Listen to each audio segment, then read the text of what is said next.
अब तक उत्तर भारत में चौहान साम्राज्य स्थापित हो चुका था। गुजरात के सोलंकी भी अच्छे खासे शक्तिशाली थे। साम्राज्यवादी इंसान चुप नहीं बैठा रह सकता, तो शहाबुद्दीन मोहम्मद गोरी ने भारत पर हमले शुरू कर दिए। सन 1175 में उसने सिंधु नदी पार की और मुल्तान के इस्माइलियों को हराकर मुल्तान को गोरी साम्राज्य में मिला लिया। फिर उसने सिंध के एक बहुत बड़े हिस्से पर अधिकार कर लिया। सिंध के सुमरा राजपूत गोरियों के अधीन हुए या नहीं, यह कहना मुश्किल है। अब उसके सामने थे थार रेगिस्तान में बसे भाटी राजपूत, जिनका मुख्यालय था जैसलमेर के पास लोदरवा, जिसे लोदरवा या लोदरवा भी कहते हैं। तुर्कों से बचने और लड़ने के हिसाब से अब भारत में बड़े और मजबूत किले बनने लगे थे। तो भाटियों के दो ऐसे ही मजबूत किले थे। पहला देरावर, जो अब पाकिस्तान में है, और दूसरा जैसलमेर का सोनारगढ़। सन 1178 में गोरी ने लोदरवा पर हमला किया, कई मंदिरों को तोड़ा फोड़ा और काफी लूटपाट मचाई। इसके बाद इस तरह की तबाही से बचने के लिए भाटियों ने जैसलमेर के मजबूत किले को अपना मुख्यालय बनाया। इन सफलताओं के जोश में गोरी ने गुजरात पर हमला कर दिया।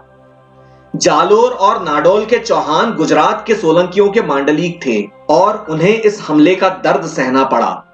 लेकिन सोलंकियों के ही मांडलिक चंद्रावती यानी माउंट आबू के परमारों ने सोलंकियों की मुख्य सेना के साथ मिलकर माउंट आबू के पास गदर घाट के युद्ध में मोहम्मद गोरी का मुकाबला किया।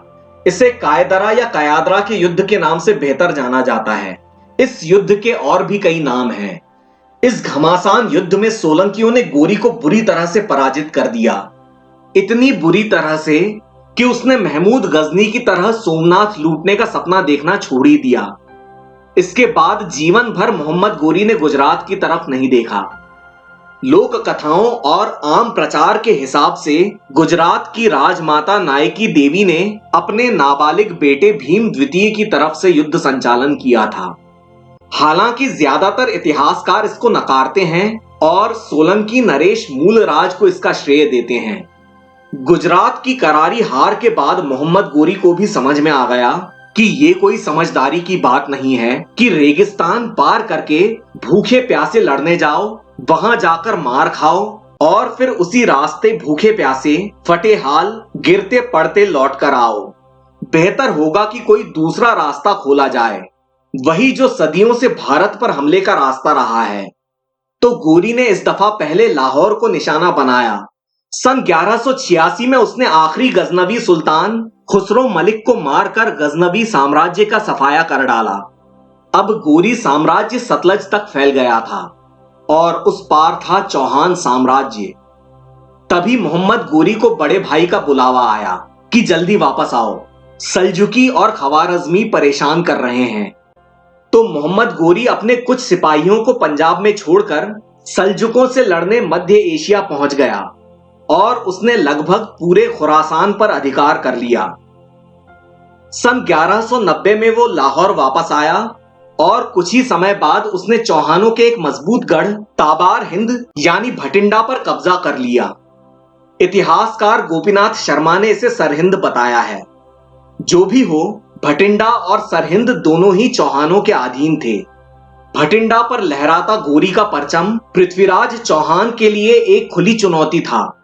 इसका जवाब देने की तैयारी में पृथ्वीराज ने अपने सामंत तोमर राजा गोविंद राज को अपने साथ मिला लिया, लेकिन इतना काफी नहीं था।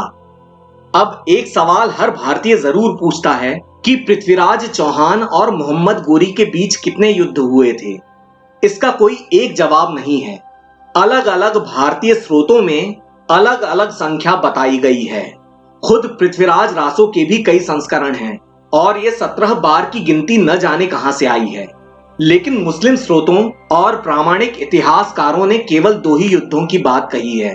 तो हो सकता है कि ये 17-20 वगैरह की गिनतियां या तो सरहद पर मामूली झड़पों की हैं या फिर अतिशयोक्ति है। हालांकि फलोदी अभिलेख के अनुसार एक और युद्ध की संभावना है।